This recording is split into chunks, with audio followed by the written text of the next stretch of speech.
As I conclude, I want to say that this team that is meeting to have this dialogue is building on a foundation that was laid by the first initial team of the bipartisan team that yours truly was a member of.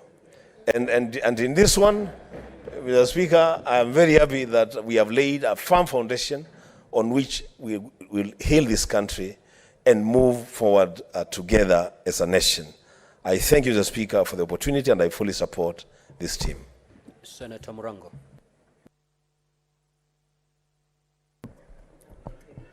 Asante sana Mr. Speaker kunipa fursa hii niweze kuchangia. Kwanza naunga mkono mswada ambao uliletwa na kiongozi wa wengi ya kwamba wale walioteuliwa waweze kuketi na kutafuta jawabu katika mazungumzo. Lakini pia ningetaka kusema kwamba tusiwe watu wa kutafuta vita ndo tuanze kutafuta amani. Kwa sababu hili ni jambo ambalo lingemalizwa kitambo.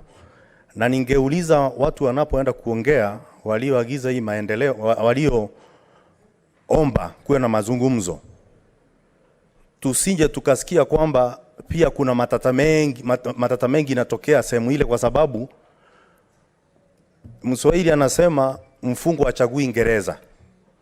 Na kwa sababu washachagua kwamba wanataka kuwa katika Ngereza ya mazungumzo, kusiwe na utata wote pale wanapozungumza.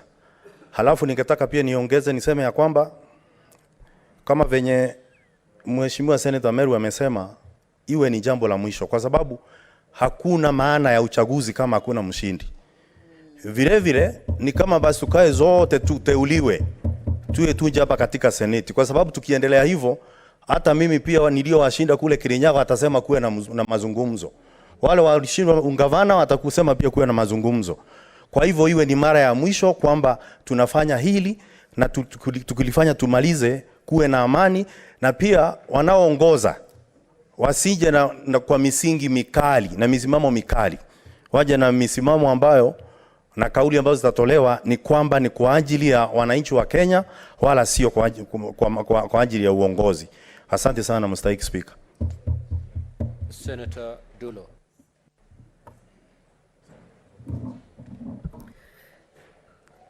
Thank you, Mr. Speaker.